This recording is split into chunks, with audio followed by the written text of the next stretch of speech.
I do hope you can see me today from where you are. Ich bin ein Willi. If I'm generally anything, I guess I'm generally miserable. This modern world of science and invention is of particular interest to women. The people, I would say, there is no patent. Would you patent the sun? I regard myself as a soldier, though a soldier of peace. Welcome to the Biographers. As I'm sure in the editing process, our voices are going to be fading up into this moment. I do have to say, we have, as of now anyways, some incredibly sweet and kind listeners. I know. They were like, handsome gents. And someone even specifically was like, no, you look exactly how I imagined you, Akiva, not the least bit shrimpy, which I was like, thank you so much. Somebody said my hats look dapper, which I was like, see, you guys can be kind on the internet. Many jerk people on the internet just choose not to be. But I think, at least current state, we have a lot of very sweet, very kind listeners. Man. So I want to say thanks to all of you for being so sweet and kind to us. It's been very fun, I think, to see the kind of reactions to videos and stuff like that. And we've seen, again, I think a good bit more engagement. I think people are actually interested in seeing how we express ourselves physically. Actually, I think we had a comment that even said something like that specifically. They were like, it adds how you react with your face and your body adds to the narrative of the story, Yeah. So I will encourage anybody who's out there that listens to us exclusively on streaming, check us out on YouTube. We actually are on Spotify as video as well. So if you did want to watch it there, you can. Which I saw you did that, and I was like, I'm so glad you managed to get it submitted that way. So that's awesome. It does make it easy, although I will say, and this is not any type of paid advertising or whatever, we switched over to Spotify as a hosting application for the podcast about a year ago because they let us host for free. It's pretty awesome. A lot of these other places charge monthly or yearly fees, and there's limitations to what you can and can't upload, and there's pros and cons to all of them. But what I've discovered is that it is very easy to get the video content going on Spotify, but then I got an email from Apple saying, hey, we're doing video content, and you have to meet certain requirements. One of the requirements being you have to be on a hosting platform that allows the push of video to Apple Podcasts. So I looked on that approved list. Spotify is not on that list. So it's one of those where I'm like, well, I can only do so much, I know. That's the thing is like the two of them are just, squabbling at one another and trying to squeeze each other out. So, sometimes as a creator, you get caught in the middle of some of that big corporate nonsense. So, yeah. And it is fine. It's just, it is what it is. Maybe we'll get there eventually, and maybe Spotify will change their thing eventually. And I even had the thought of like, well, do we switch hosting platforms again in the attempt to do this? But I just figure, I don't really think that there are loads and loads of people that are either listening or I should say watching more accurately on Apple or Spotify. They're probably going to YouTube to watch this anyways. So anyways, if correct us if I'm wrong, write us in the comments. If you're like, no, guys, I watch video on Spotify all the time, let us know. And if that's the case for Apple Podcast users, let us know as well. I am curious. But anyhow, it's been cool. Yeah. And actually, well, first I'll just say, hey, everybody, welcome to the Biographers. I'm Daniel Newman, hanging out with Akiva Miola. What's up, y'all? And we're about to get going on to a brand new series for which I think both of us are pretty excited. Yeah, man. It's going to be a definite shift in storytelling that we've done from the past, but you'll see what I mean by that as we get into this whole episode. But wanted to say really quickly before we get going, first and foremost, want to say thank you to one of our newest Patreon subscribers. And I appreciate this because in their actual name, I saw this. You saw this as well? Yes. They actually tell you how to pronounce their name, which is Brachet. Woo. Yes. I was like, because genuinely I would have seen the name and I would have had a good guess, but I wouldn't have known for sure. So it was very nice. Because it's French. Yeah. Oh, is it French? Yeah, I'm pretty sure it's French in origin. Okay. Or at least Creole or something, yeah. Well, whatever it is, it's a cool name, and we appreciate your support. So I want to say thank you. Yeah, thank you so much.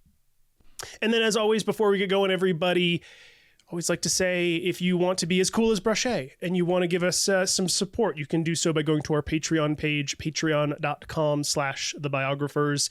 And as always, we would also appreciate any kind reviews anywhere, whether that's on Spotify or Apple Podcasts or YouTube or wherever you feel like giving us a nice kind rating. And again, like I said, like Akiva and I were just talking about at the beginning, awesome listeners. All of y'all, we really do appreciate you. Akiva, I know you agree with me, but I just cannot tell y'all how much your kind words lift my spirits, right? Yeah. And make me want to keep doing this. That's exactly what I was about to say. That, like, it's such a big motivating factor, I think, with a lot of other content. I hate saying the word content, but with a lot of other content on the internet, you know, it's a little bit lower effort, lower investment versus, you know, the stuff that we do here, even if we're not, you know, going into museums and looking at firsthand accounts, we're still doing a really significant amount of reading and writing and storytelling and structuring. So, you know, y'all are the steam in our locomotives here, keeping us going. So we really appreciate all of the kind comments. It really helps make it all worth it. Completely agree. And Akiva, you and I can take this offline because we haven't actually talked about this yet, but I'm sure you saw the email from our listener in South America who's like, I'm a history, was it master's degree in history? I'd have to reread the email, but this listener was like, would love to help you in doing research. I have access to all of these universities and stuff. I am super interested in talking to this person to see if they would be able to help us out. And if you're listening out there, you know who you are. I will tell you up front, current state, we will have no money to pay you. But if you just love what we do and you love this sort of spirit of history we're doing, by all means, we would love your help. And yeah, of course, if this is somebody who's like, you know, a willing volunteer to come and help us with our vision here, that's amazing. But even if not, you know, it is really cool to see, despite the fact that we can't necessarily afford to pay anybody right now, it's very cool to see that we're producing a product that people want to kind of get in on to some extent. You know, we've had editors message us, we've had publicists message us in regards to books, and now we're having writers and history nerds and, you know, history professionals, you know, seeing how they can fit in and how they can collaborate. And even though right now we kind of seem to be a little bit more self-isolated, it's very cool to see that we're sort of producing something that people want to, you know, be a part of. 100% agree. And I think this person who wrote us said something that like really hit me, that I was like, yes, this is exactly why I want to do this, which was, they said, we're turning history into something relatable and accessible beyond here's events, here's facts. You almost feel like you're making a new friend in history, and through that friend you're learning just the events of human life, you know. Yeah, that to me is the entire goal, is just to make all of this stuff throughout history feel like something that, you know, a friend told you about. Right? That you're like, oh, wow, this is what you went through. That's crazy. And then in that process, you learn about these world events. So, yeah, totally agree. All right. Well, we ready to get going on to our brand new series here, buddy boy? Let's do it, dude. I'm really pumped. I'm really, really pumped for this. We've already talked enough about why it's different. I'm very excited to see where you take me. All right. Well, let's get going here. So for our 14th series, Akiva, we'll be going further back in time than we ever have before, all the way back to the 7th century, uncovering someone from an area of the world we have yet to touch, China. Our next figure would begin life as the daughter of a politician, but at just 13 years old, would be handed over to the Emperor of China to serve as a concubine. Despite obviously being traumatic for a 13-year-old girl, she would use the situation to her advantage, setting her sights on political power, and over the course of 25 years, she would slowly and methodically gain control over the emperor and his political decisions before marrying him and becoming empress. Eventually, after the emperor's death, despite the medieval Chinese belief that a woman was not suited for it, she would rise up to form her own dynasty and become the only female emperor in the history of China. Incredible. But like every story involving politics and power, it will not be without its drama, deception, intrigue, betrayal, and murder, all of which would be carried out not only by her opposition, but by our next subject herself. In fact, our next subject was among the guiltiest instigators of the aforementioned nouns, as she would stop at almost nothing in her pursuit of power. more so than any other series we have ever done in the past. This whole story will play out like a saga straight out of Game of Thrones, and will also feel somewhat like Breaking Bad, demonstrating how a relatively good person can justify their own evil deeds in pursuit of selfish gains. But key to this story is the understanding that our next subject was a woman in medieval China. That any man of the time was perfectly capable of carrying out the exact same crimes, and that the alternative to fighting fire with fire would have been our next subject resigning herself to a life of obscurity, suffering, and callous disregard by all men surrounding her. Upon ascending to the throne, she would adopt the name Emperor Wu Zhao, but our next subject's real name was Wu Zhao. Dude, I actually have goosebumps. I am so pumped. Once again, my sister's thing about supporting women's rights and women's wrongs is resounding in my head. I'm so pumped to see what this woman's wrongs were. and we'll get there slowly over time. We won't really get like super deep into it until like episode 3 and 4 kind of a thing. Of course. But this episode, I'm going to work really hard at painting where this girl came from, what China was like at the time, and it'll hopefully give everybody the context of just the setting of... We'll get there. I describe all of it, so... Yeah. Do your thing, man. Cook. Now, like always, before we begin, I'd like to take a moment to acknowledge the primary source used for this series. This time it's a book called Daughter of Heaven, The True Story of the Only Woman to Become Emperor of China by Nigel Cawthorne. It's a really fun read, and Nigel Cawthorne does an excellent job of not only painting the picture of Wu Zhao's life, but also the historical context surrounding the entire period. I will say I do have some sort of personal issues with Nigel Cawthorne as an author, and then I'll touch onto it briefly here and there. First and foremost, Nigel, if you're out there, buddy, you need an editor to go over your book more than once. Like, the amount of misspellings and bad sentence structure, and even like names you got wrong when I was like, no, you're actually talking about this person right now. Like little things were like, buddy, I get it. Writing can be a bear and editing is tough and all that. But like as a historian, which I am not, as a historical researcher, reporter, it was a little frustrating sometimes. And again, we'll talk about this a little bit more as we go through the series, but there were just some of your perspectives that you had for how you saw things that went down and the way you framed it. That was just like, dude, come on. What do you stop it, sort of thing. We talked about this a little bit off air and we were like, hey man, you know, both hands on the keyboard when you're writing, dude. Come on.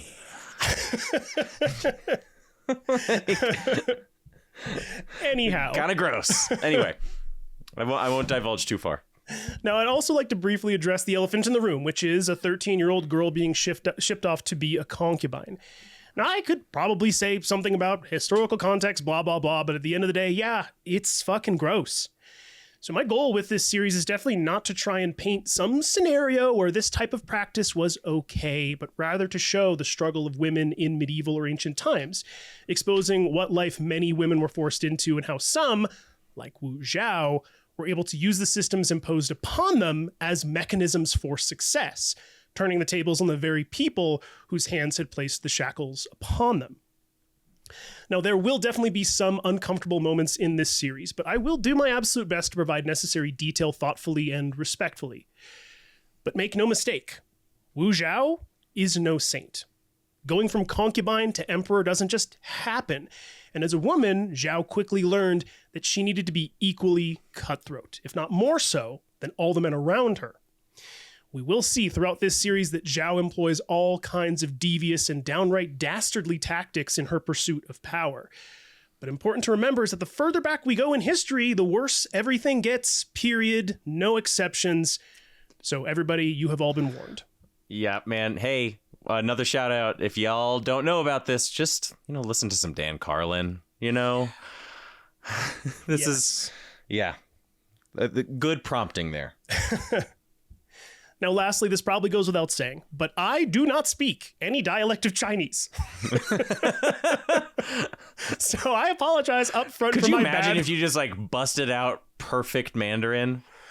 with like a local dialect. I genuinely I've always wanted to do that, is have like a secret language that people like just don't know that I know. Chinese would be a great one. I agree. And I kind of say this in my little next prompt here or whatever, but like I really did try to look up correct pronunciations of everything. So I'm doing my best, but there is also this thing of romanization, what's called romanization versus traditional pronunciations. So a lot of times Westerners would come in and see the language and they would retranslate something to make it sound more correct. And the easiest example of that is even Nigel Cawthorne in my primary source called her Wu Zhao. But from everything that I've researched, Zhao, Z-H-A-O, is the more accurate and correct way not only to spell it, but also to pronounce it. So again, that's one of those strange examples of romanization versus traditional pronunciations. But anyways, again, I don't speak Chinese. This Chinese language is really, really hard, but please, everybody, do feel free to laugh at me or correct me along the way with all these pronunciations. I will take no offense here, but do know I'm trying my absolute best. Yeah. And not to throw too much hate on some of our other biographical brothers out there in the universe, but I love Biographics, by the way. If anybody hasn't watched Biographics on YouTube, they're fantastic.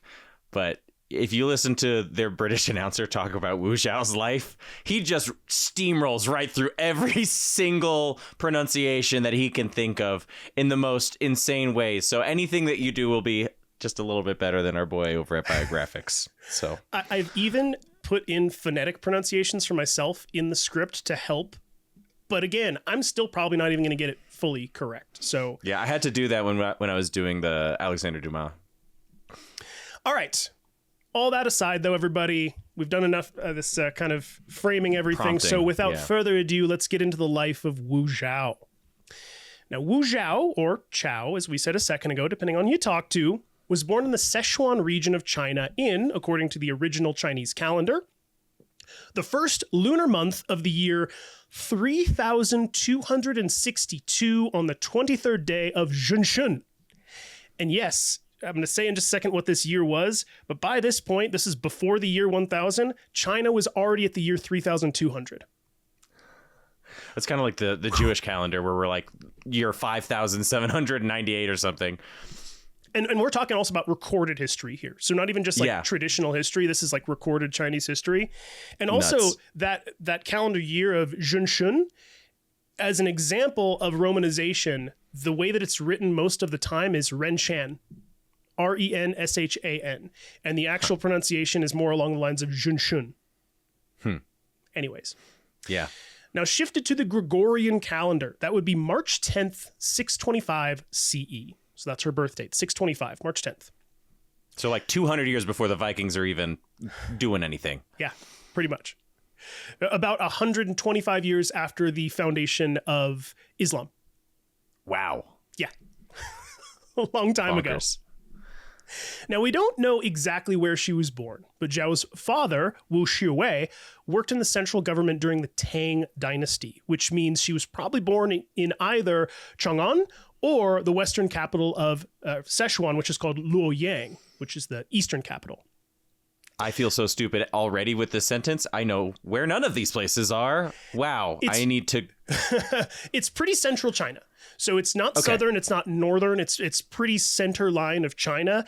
And so, yeah, there's the eastern capital and the western capital. So western capital is Chang'an, and then the eastern capital is Luoyang.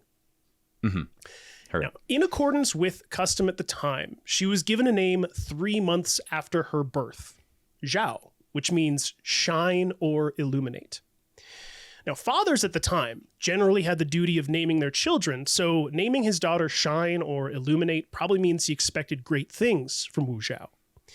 And by the way, just for context here, everybody, in Chinese, the surname is first, followed by the given name. So my name would be Newman Daniel, and Akiva, yours would be Miola Akiva. So just something to keep in mind, because you're going to hear a lot of these things of like, you know, Wen Ti and then Wen Zhang and you're like, wait, are they all named? No, it's their last name first and then their first name. Gotcha. Okay. So you're going to hear me calling her Zhao all the time, not Wu Zhao, because basically it'd be like always saying, oh yeah, so my friend Akiva Miola, Akiva Miola went and did this. It's like, I just call you Akiva. So yeah. There you go. Okay, good to know. That was something that I wasn't aware of. Yeah. But before we get too far into her life, let's set the scene for what has been happening in China over the past few decades. So as the 6th century turned over into the 7th century, China was experiencing a period of unrest. Things had been going well for a while, though. In 581, the Sui dynasty had begun with the rise of Emperor Wen Ti, who went about uniting China, which had been fractured for more than 400 years. Wen Ti weeded out corruption in his government and established 5 bureaus to govern. Those branches were going to be the executive, the examination, the legislative, the palace library, and the Bureau of Eunuchs.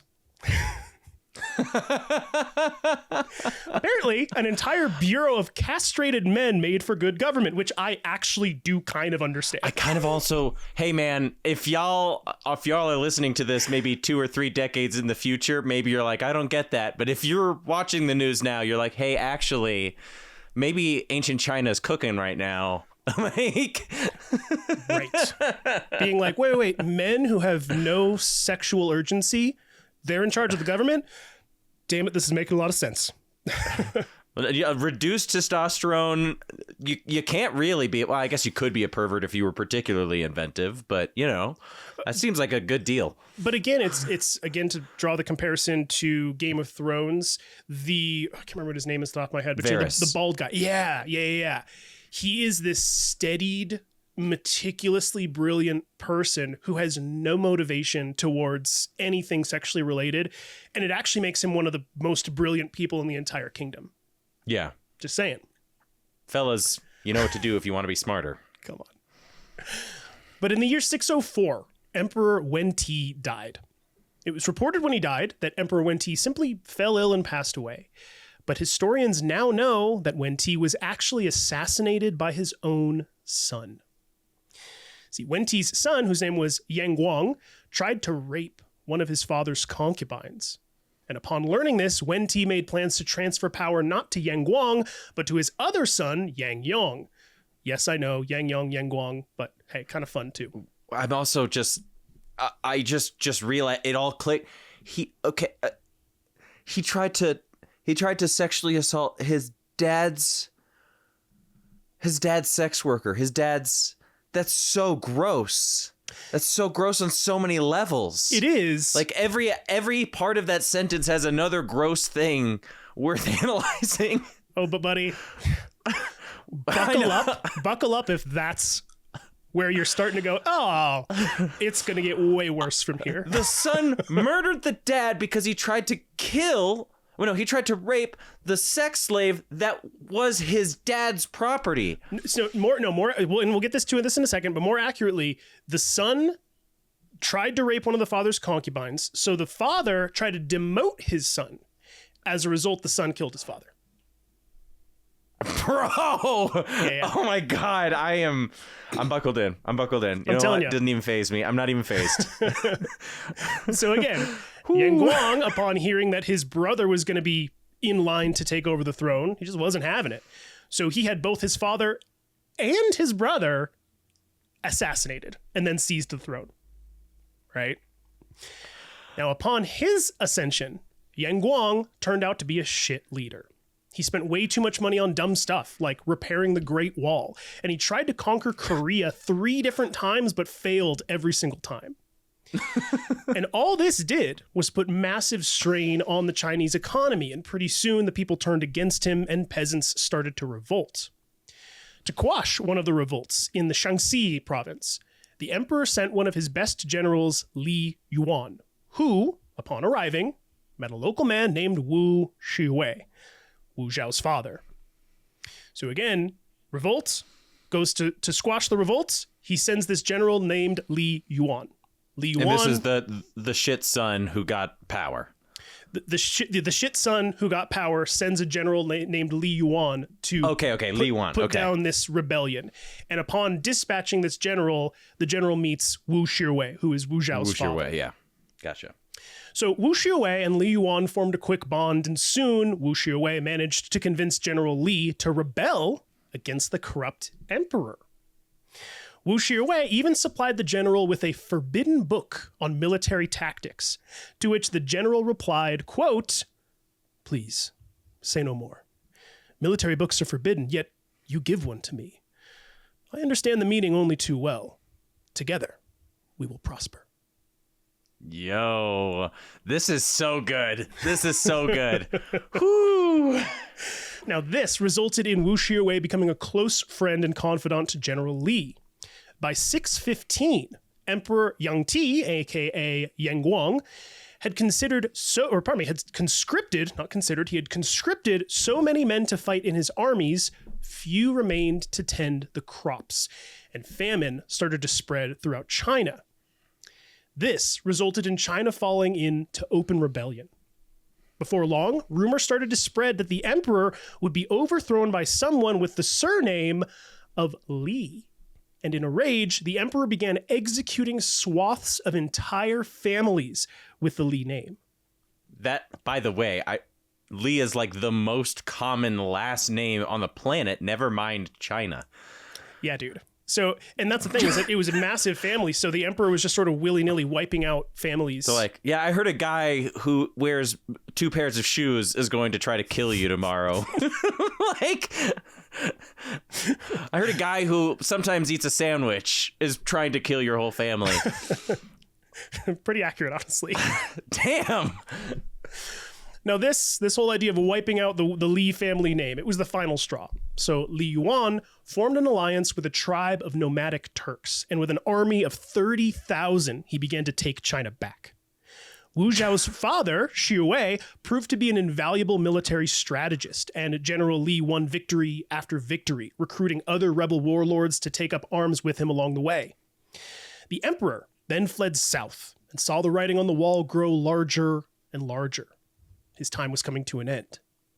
One day, as he sat looking in the mirror, he said to his wife, this is the emperor, quote, "Such a fine head. Who will be the one to hack it off?"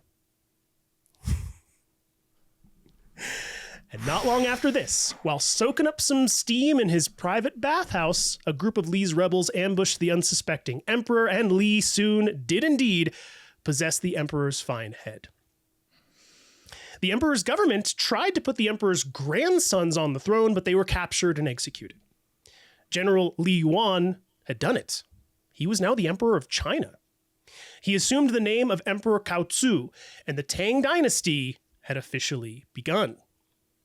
For his contributions to the war effort, Wu Shiwei was gifted 5,000 lengths of silk and 3 million qian, which is just cash. That's kind of the currency. They just call it cash in China, but the word for it is silk qian. Is extremely expensive. Like fabric is like the easiest way to distribute wealth at this point in history. Massive commodity for China in general. And we'll talk a little bit about silk distribution and kind of aspects of it, and specifically silk farming over time. But yes, do know that silk, I mean, almost literally was worth its weight in gold. It was really, really, really valuable. Yeah. I just watched an interesting video with Hank Green talking to like a fabric historian, and she said that the most stolen object in history, or at least the most valuable stolen object in history, is cloth.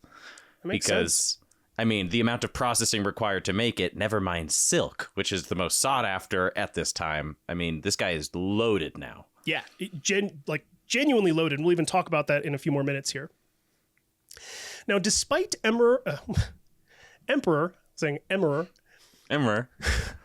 Despite Emperor Kaozu's establishing his dominance, there were still groups of holdouts across the country, like General Wang Shichong, who held control over the eastern capital of Luoyang and declared himself emperor. So kind of like once word got out that the original emperor had gotten dethroned, this guy was like, wait, hang on, no, I'm emperor now, and we'll see how that ends. But General Wang was, well, kind of a Wang and had no idea how to govern. I'm very proud of that. It was just one. right there. It was right there. Come on. In fact, not long after declaring himself emperor, his army was so slim on resources that they began to starve. And as a result, they turned to cannibalism. It was reported that General Wang ordered his men to remove a massive bell from its frame, turn it upside down, and use it as a pot for stew. 1,600 gallons of stew, to be precise, in which his soldiers would cook the remains of innocent women and children they had abducted. And why? How long are we into this episode, bro? Oh, I know. Trust me. And we're going to talk about this theme, like why this is important. I'm not just telling you this to gross you out. No, but everything you're saying is so crazy. I told you, it's so Holy Game of Thrones shit. It's like macabre. But wow, with a lot of silver linings. So we're giving you the historical context. We're painting you the picture. I'm not saying I don't like it. I'm just saying, holy shit. I know. Like this is episode 1, the intro. We literally haven't even got to Zhao. I know. So again, they wrangled up innocent women and children to eat. So why was it specifically women and children? Because in medieval China, women and children were the least valued and considered the most disposable. Women even more so than children, and female children even more than that. Of these cannibalistic practices, General Wang himself would say, quote, "Of all the delicious things to eat, nothing is better than human flesh. And as long as there are women and children in the vicinity, we have nothing to fear of famine."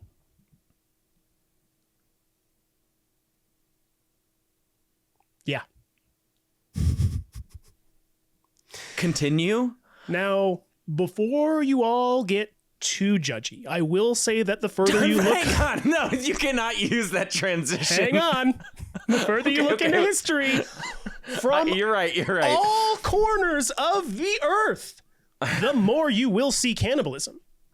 That's true. And in medieval China, cannibalism was tricky, all right? Because in times of war, harsh times in particular, all bets were kind of off.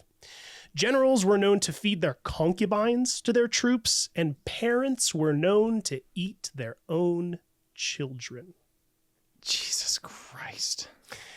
Once. Famine was no joke, y'all. And also, just one more time, for those in the back who didn't hear it, I'm looking at you, specifically Americans and Europeans. If you don't think cannibalism was a common thing in your home country, you're wrong. You're wrong. Just look it up. You're wrong. You just are. Which is why I said before you all get too judgy. Obviously now, gross. Judge. Period. Please judge. Please judge. But like, it is one of those where I don't want anybody to sit here and go like, what the heck, China? It's just not accurate. Right? Yeah. Again, the further you go back in history, the more you're going to see this type of behavior and things like cannibalism. It's just a fact of history. Yeah. So again, Dan Carlin, the Supernova in the East series, you'll catch some of that as well. Yes. Now, once, when a prince was accosted for eating human flesh, he was asked how it tasted, to which the prince responded, quote, "Eating the flesh of a drunkard is like eating pig meat marinated in the dregs of a brew." Oh, yummy. Oh, people are the worst. But in normal life, it was totally frowned upon, for the record. And if you were discovered casually practicing cannibalism, you were literally beaten to death in the town square. So again, this was one of those like, either we all die or we eat each other. That was generally how it was. Dog eat dog world, man. You're reminding me of Charlie in the Chocolate Factory, where he's like, and cannibalism, which is frowned upon in most societies. Now, strangely, however, self-cannibalism was often prescribed by physicians who would order children to slice off pieces of their own flesh and eat it, as it was believed to be nutritious, curing a wide variety of illness. Which I cannot even imagine. Which, by the way, Shalane and I don't know how we got on this topic, but the amount of calories you waste in the process of trying to cut off one of your own limbs is something like 30 times higher than the amount of calories you would consume eating one of your own limbs in a survival situation. Oh, that makes sense. That's crazy. I mean, how many calories is in a human leg? Probably somewhere close to maybe 2,000 calories at the max. You think so? Depending on your fat level. But if you're starving, you probably don't have much fat. Yeah. Also, facts I don't really want to know. You know what I mean? Actually, Akiva, let me tell you how much you can get from caloric intake from eating your own leg. I mean, hey, man, we're the one talking about cooking people in a giant bell. No, trust me. Now, I know everybody, this is disturbing, but I'm telling you this because I want to paint an even deeper picture of what life was truly like for women and children in China during this time. But anyways, General Wang was eventually taken down, and General Li, now known as Emperor Cao, was fully in charge. In medieval China, it was believed that emperors were not just sovereign over the land, but everything under heaven, which really meant they were in charge of the whole world and would therefore refer to themselves as the Son of Heaven. Now, as he established his cabinet, he appointed Xu Wei as president of the Board of Works, eventually appointing him as the governor general of 2 prefectures, and making him the Duke of Ying with over 800 households under his stewardship who paid taxes directly to him. This is Zhao's father. Yeah. But most importantly to our story, the emperor also gifted Xu Wei a second wife. She was known simply as Lady Yang and was a cousin to the previous emperor. Lady Yang would give Xu Wei 3 daughters, the second of which was Wu Zhao. Now, childhood for Zhao was both rough and extremely comfortable, kind of by comparison to most children at the time. She was born from the second wife of her father, so she, along with her mother and 2 sisters, were seen as kind of quote-unquote less than in the eyes of the stepmother and half-siblings, right? Furthermore, when a female child was born, it was met with relative disgust. Remember, women, and especially female children, were considered the least valued and most disposable in Chinese society at the time. Sadly and disgustingly, female infants throughout China were often murdered by their own parents as they didn't want to spend the time and money on raising a female child. And the girls lucky or unlucky enough to survive were often treated horribly.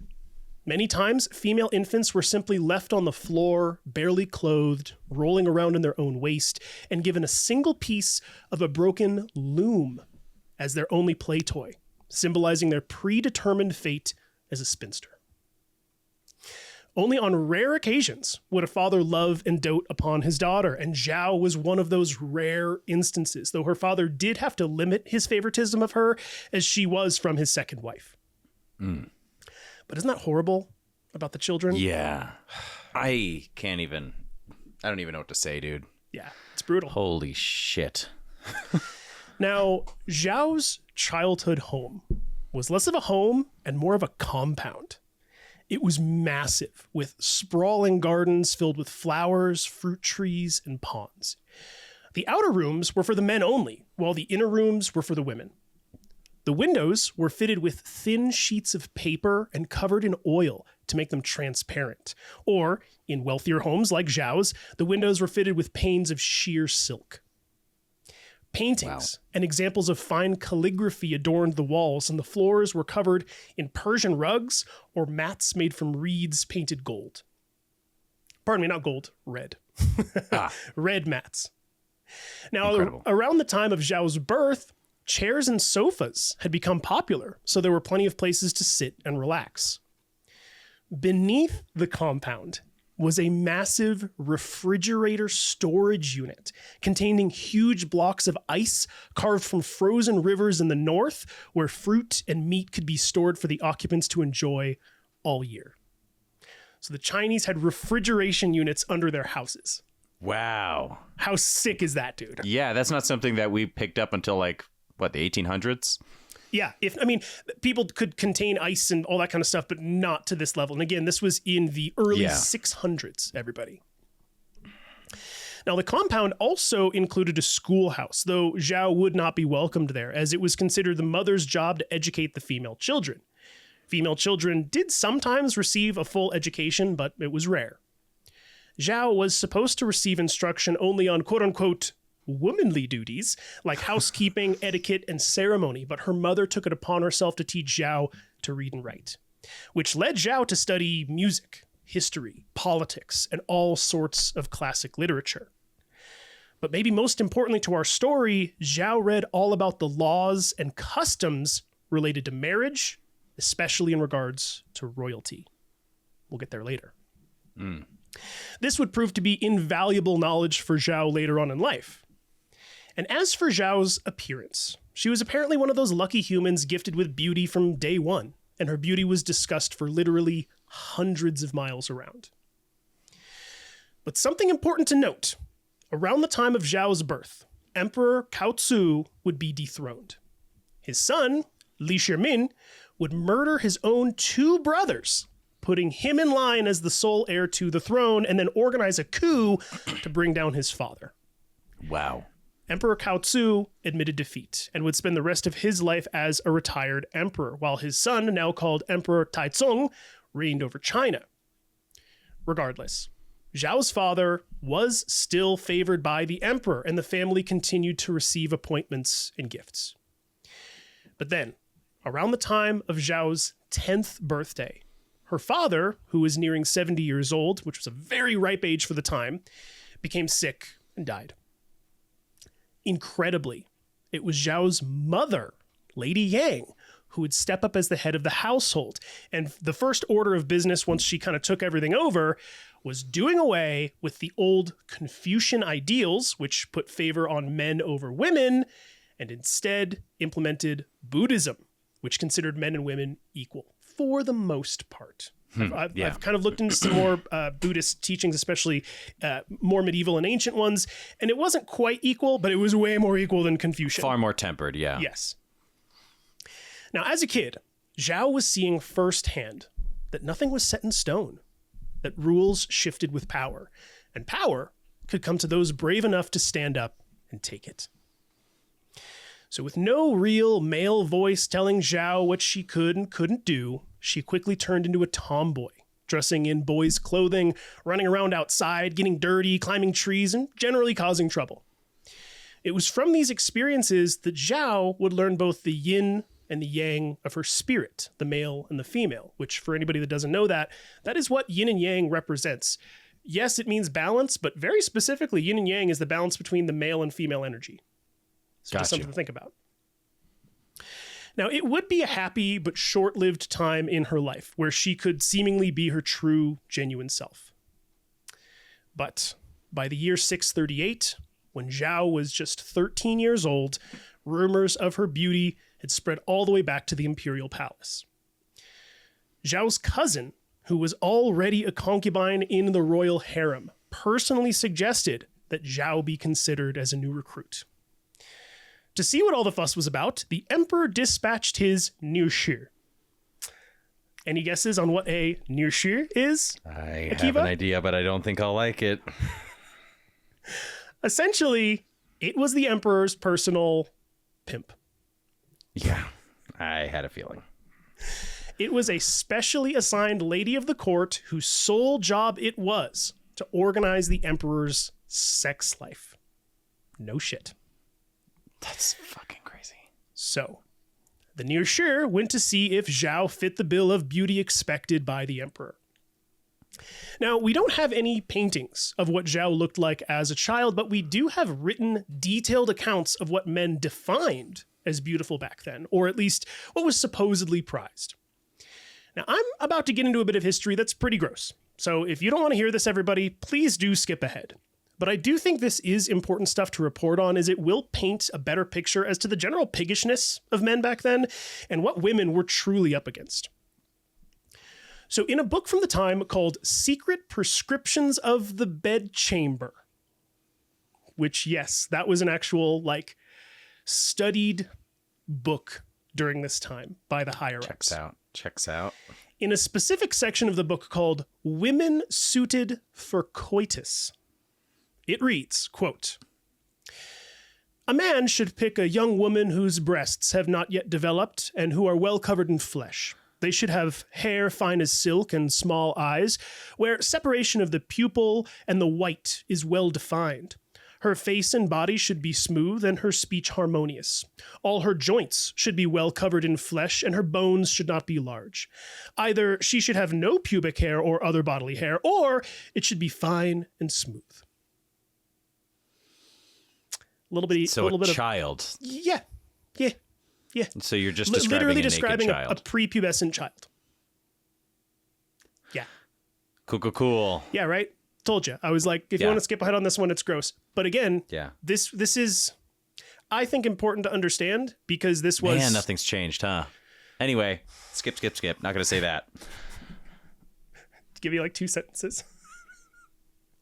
Additionally, and possibly most importantly for these nobles, virginity was supremely valued. According to a legendary Chinese philosopher named Peng Tzu, whose word was basically gospel back then, having sex with virgins was a crucial component to obtaining a long life. Peng Tzu said that by having sex with virgins, men would absorb qi, or life force, from a woman. So basically, a succubus in the form of Jeffrey Epstein. Oh. That was my give you 2 sentences. God. Buckle up.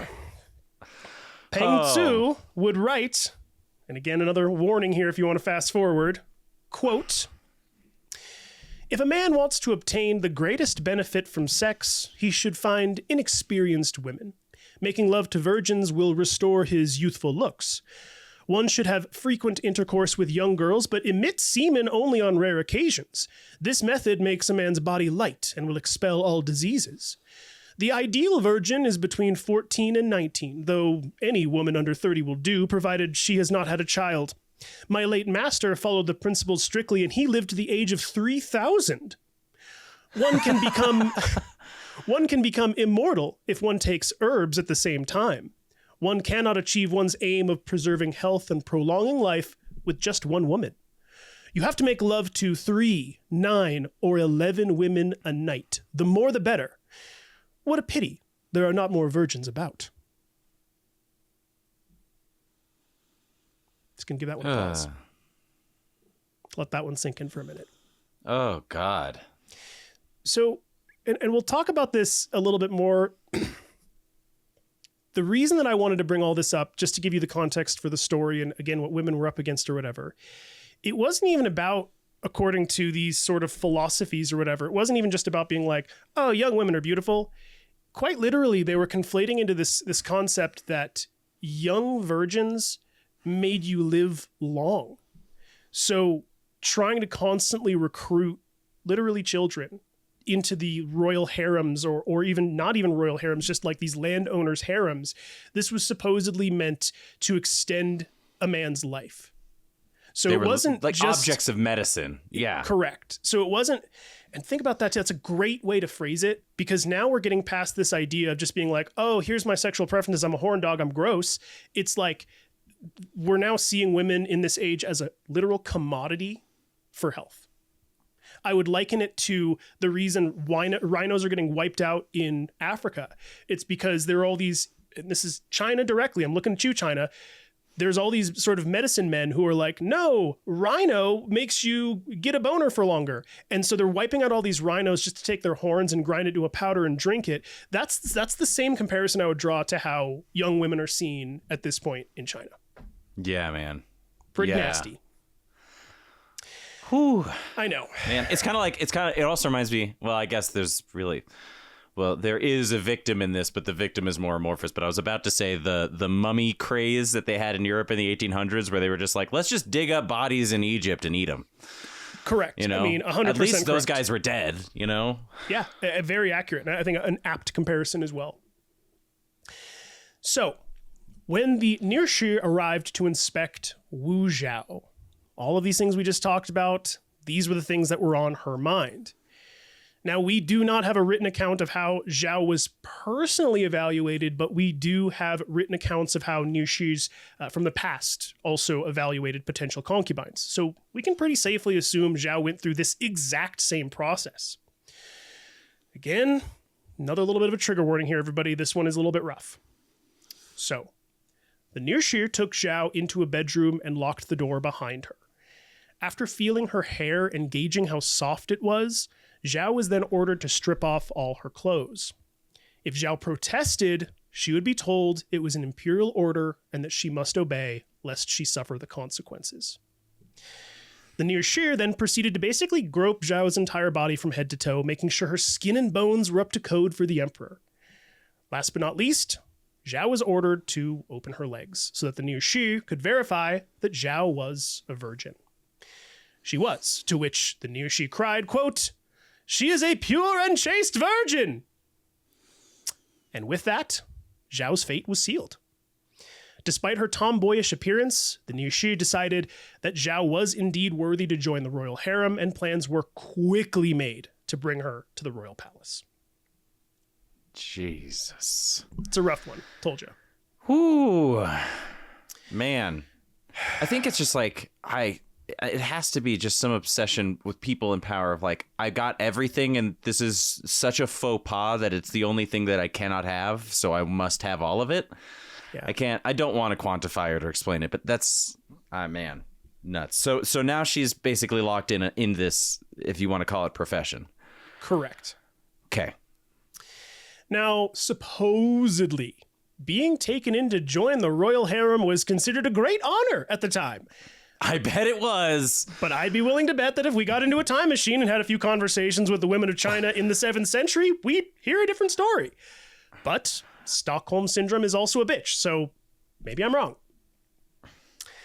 Either way, when it was finally time for Zhao to leave home, her mother, Lady Yang, began to weep uncontrollably. She would almost definitely never see her daughter again. But the ever precocious and well-read Zhao seemed to have a deeper grasp on the circumstances of her life. She had some innate sense that were she not taken into the royal harem, she would be sold off to some other, less powerful noble, doomed to live out the life of a silent baby-making trophy, or possibly eaten during a famine. So when her mother began to weep, Zhao turned to her and said, quote, "How do you know that it is not my fortune to meet the Son of Heaven?" Even as a child, Zhao had goals, vision, and aspirations. Just how high were those aspirations? Well, for Zhao, as of now anyways, Empress sounded pretty good. Apparently, Zhao's words did the trick. Lady Yang understood what Zhao was saying, that she was smart, and that she had a plan. With that, her mother stopped crying, and off to the palace of the emperor Zhao went as her childhood slowly faded away into the distance. Wow. Now, the journey to the palace was no easy task, passing through mountains, valleys, and fields, but finally arriving at the capital city of Chang'an, the capital of China for the past 800 years. Now, Chang'an was absolutely massive, the largest and wealthiest city in the world at the time, and was called home by more than 2 million people. And for comparison, even at the height of its ancient power in the year 100, Rome held only 1 million. Wow. Twice the population. Now, the entire city was built for defense, surrounded by a 20-foot tall wall of compressed dirt that stretched for 23 miles around the perimeter of the city. And in the front of the wall lay a 30-foot wide, 12-foot deep moat. And this is all kind of ironic, by the way, because Chang'an translates to, quote, "City of Everlasting Peace." There is no war in Ba Sing Se. I just thought that was awesome.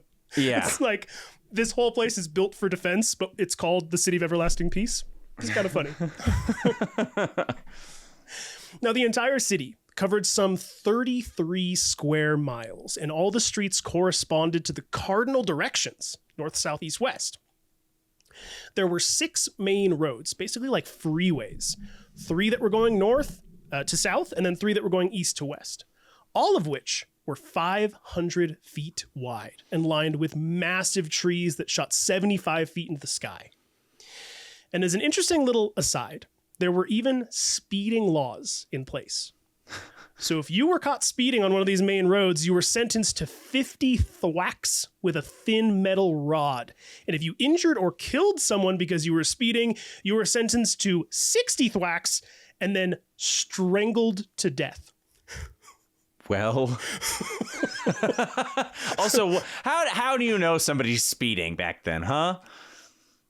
I would be willing, I want to look that up now, I'll save it for office hours, but I'd be willing to bet the Chinese are clever enough that they were like, yeah, we figured out how, because we have these little strings in place that when they're struck, or like, yes, there's like markers or something, and they're like, I counted the amount of seconds that it took to get you between 2 milestones or whatever. I don't know. I would also imagine that it was even simpler than that, because there were guards all over the place, and I'd imagine that if they saw a horse and if they heard, like, they were probably trained on the do-do-do, like noise and the rhythm of it, where they, if it was like do-do-do, do-do-do, they were like, you're fine, but if it's do-do-do, do-do-do, you're speeding, right? Like, there was probably something, but I'll see if I can find some information. That would be really interesting to understand how they actually did know what speeding was there. Yeah. Now, there were 2 massive markets in the city, each spanning 220 square blocks, riddled with merchants selling meat, clothes, iron, vegetables, paper, ink, and all kinds of tasty treats like dumplings, cakes, and bowls of noodles. And yes, everybody, noodles in China go back like 1,000 years before this. So it was a well-perfected art by this time. There were even beer vendors with awesome names like the Old Woman's Clear Ale, and Toad Tumulus. And Tumulus, I believe, is like a grave mound. So like, gotcha. Yeah, it's like the toad's grave, basically, and that's where you go to drink. Yeah. That's pretty cool. Huh. Now, it was also in the market that entertainers put on shows and government officials carried out public executions. And if you didn't feel like carrying around a big sack of heavy coin for your shopping excursions, no worries, everybody. There were these new Chinese inventions called banks, where you could trade in your coins for a certified piece of paper worth the same amount as the coins you deposited. So yes, everyone, the Chinese also invented paper currency. Wow. It's awesome. The center road that went from the main gate to the imperial city, aka the palace grounds, it was called the Vermilion Bird Road, and was the most densely trafficked. The palace itself was placed at the north end of the city, the shining North Star of Chang'an. As such, it was called the Palace of the Cosmic Ultimate, occupied by the Son of Heaven. That was where Wu Zhao was headed. The walls surrounding the imperial city were even bigger than the city walls, 34 feet tall to be exact, and instead of a mound of dirt, they were constructed from thick planks of lumber and were constantly guarded by rotating shifts of palace guards. The palace itself stood at the far north side of the grounds, surrounded by sprawling gardens covered in flowers and trees, with 36 smaller palaces peppered throughout. Those smaller palaces were home to various offices of government, like the Taxation Department, the Department of Economic Affairs, and the Ministry of Agriculture. And by the way, these are all concepts of government that would not make their way to Europe for literally hundreds of years. Yeah. That is how it's so far ahead of the interesting game because China we're talking was. about such like primeval behaviors on one hand, and then what you're describing to me is in an incredibly highly sophisticated capitalist industry or capitalist society. Absolutely. And sophisticated too. When you think about not only literally somebody had to plan the city before it was even built, and it had been the capital for 800 years. No wonder these people literally thought they were the center of the universe, because they kind of were. They really were. And they were so far ahead of the game by comparison to almost every single culture on Earth. I think there was just a sense that the Chinese had of, I don't even know if they had a sense of superiority, because I don't think they even compared themselves to many other cultures apart from Japan and Korea. Those are the only other two. Well, and then like the Turks from the Mongolian steppe and stuff like that. Yeah. Anyhow, this is all just to say though, that like the more that I got into even the light amount of Chinese history that I got into, the more that I was just like, holy shit, you guys did everything before we did. Like, this is nuts how much we got from all of these Chinese innovations. It's pretty astounding. Now, again, just to get a little bit deeper into a little bit of this sort of what the Chinese gave, they even had a senate of sorts that included 330 seats for magistrates that represented the various prefectures of China. It was not democratic, but they still had a senate, which is pretty cool. Huh. Interesting. What was the point then? Just like a representation of different areas, or? Well, it was to structure the entire country, right? So somebody would get appointed as the magistrate or governor of a prefecture, and they were responsible for that prefecture's collection of taxes, how farmers were distributed, land ownership, and then that money would come back to the capital, and then as a group, they would decide how the nation wanted to move forward in all these different prefectures. Pretty incredible. So it's all government structure. Huh. But the main palace was a 3-story tall pagoda covered in gold and littered with hundreds, no joke, of scantily clad women, attendees of the emperor. Behind the main palace was an even more expansive garden, if you can even call it that, where the emperor could hunt for wild game that was kept inside the walls, or visit his menagerie of exotic animals that contained leopards, lions, elephants, rhinos, and ostrich, gifted to the emperor by foreign kings. Wow. But it was at the back of the palace building itself that Wu Zhao was really headed. It was there that the emperor lived alongside the empress, his children, his 3,000-woman harem, his 5,000 additional handmaidens, and his 5,000 personal eunuch servants. We've already talked about this in a previous episode, but Chinese history, the numbers don't even make sense. Genuinely astonishing. Like his amount, the amount of eunuchs attending to him is greater than some of the biggest armies in European history, you know? We are literally talking about 13,000 human beings at a single palace ground whose sole purpose it was to take care of the emperor in whatever way that possibly means. Wow. It's unbelievable. Yeah, I think you're totally right. The numbers blow the mind. Now, once Zhao arrived here, she was immediately taken to the quarters of the concubines and would be forbidden from going back into the city that she had just traveled through, at least so long as the emperor was alive. Here, she would begin her training as a member of the emperor's harem, almost instantly earning the rank of junior concubine 5th class with the title of Caishun, or talented one. Ugh. Here, she would be taught the ways of the concubine, and not long after arriving, Zhao would enter puberty, which meant, according to the laws of the time, she was ready to be introduced to the emperor. And that's where we'll pick back up for part 2 of Wu Zhao. Whew. Pretty wild stuff, right? I mean, the listeners will probably laugh at the faces that I made during this entire episode because I was gripping the side of my desk, white knuckling it with some of the information that we went through today. I told you. This is astonishing, dude. This is, you get a general feel for what the theme of a certain historical era and location is going to be like, but actually getting into the finer details of it always makes you realize how incomprehensible it was. And it really, truly reminded me so much of learning about the French Revolution, where I was like, yeah, bad. You know, there was beheadings, the guillotine, whatever. And then you read about the French Revolution, you're like, oh my God, this possibly could have been the worst place to exist as this type of person here. Oh, yeah. And wow.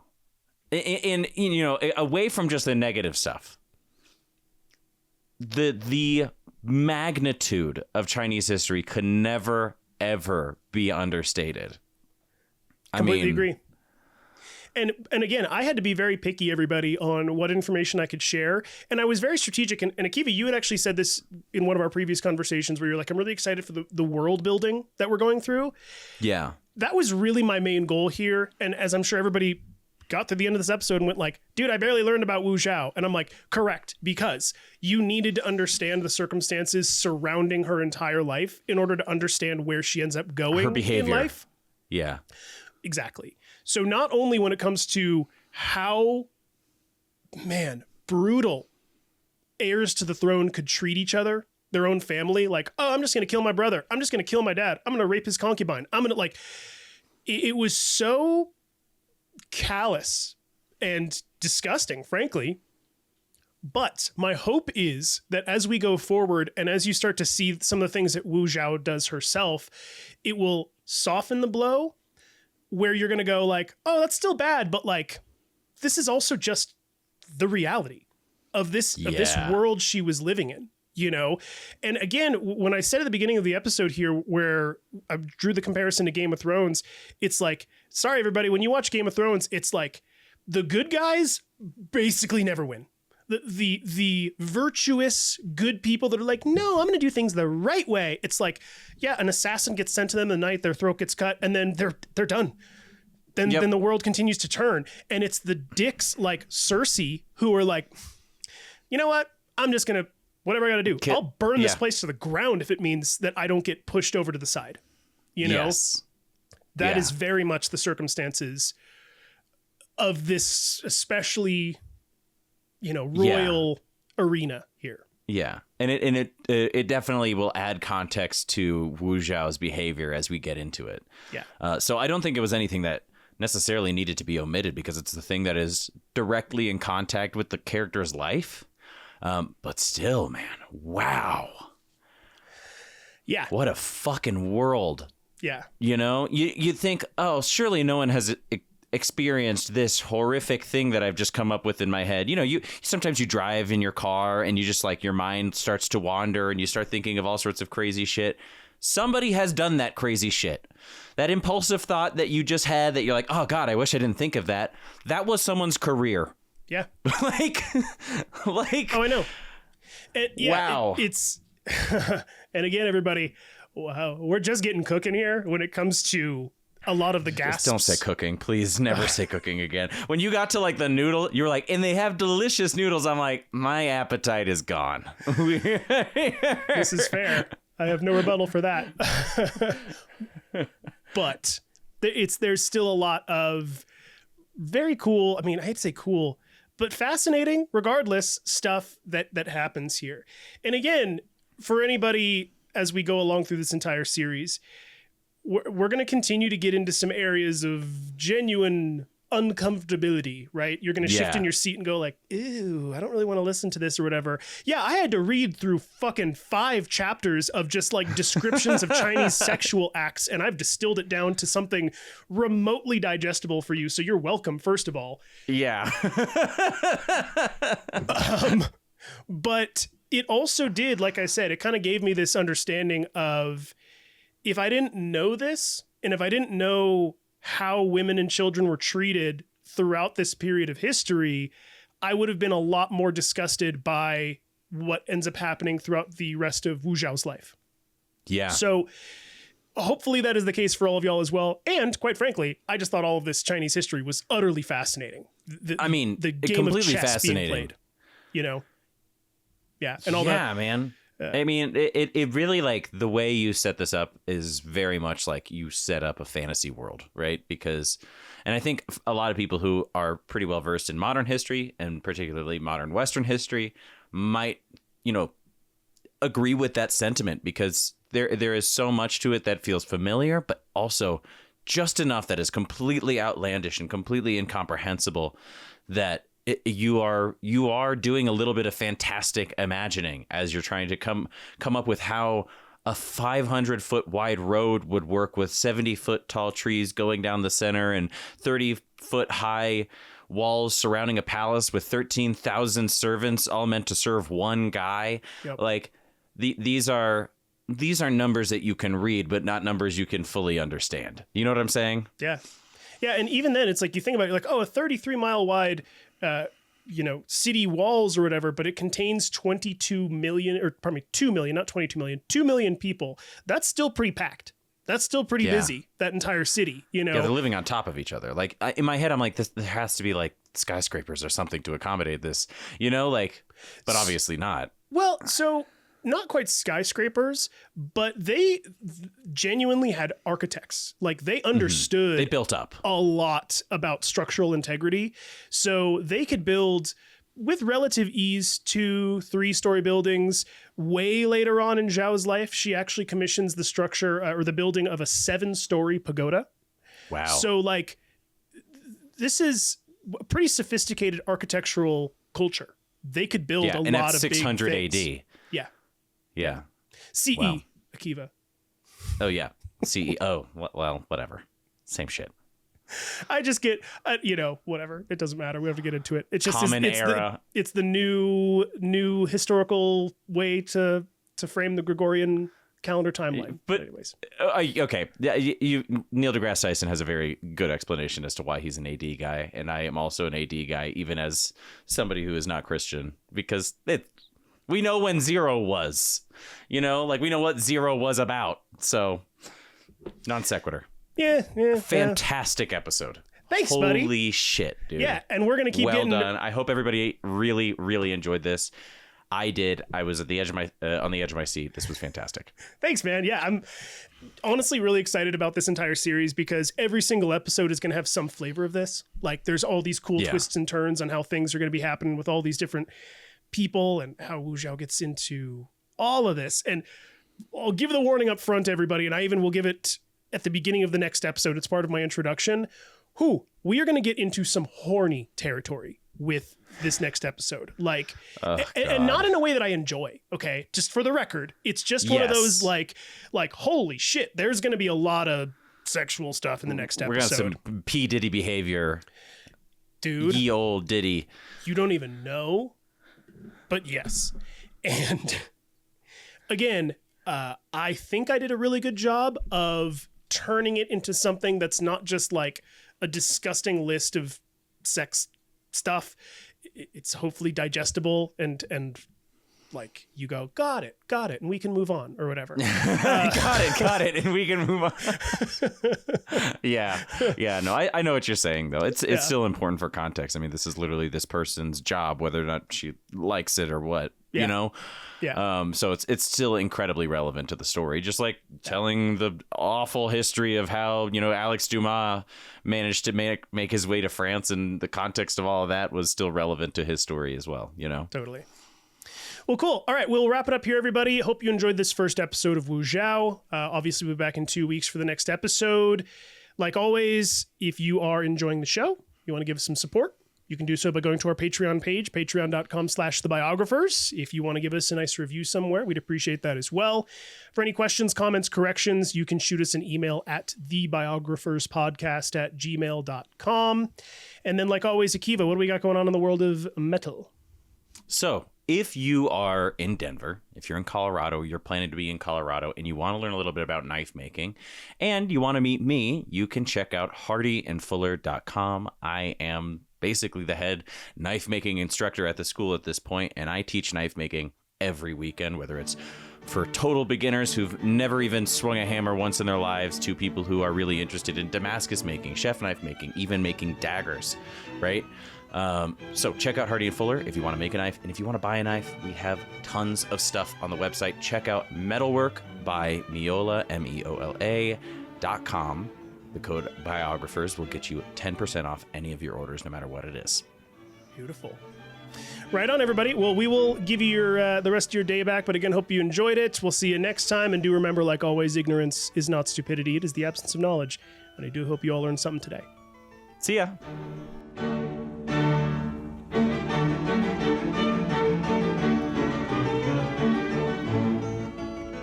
You've been listening to The Biographers. For more information, please visit thebiographerspodcast.com.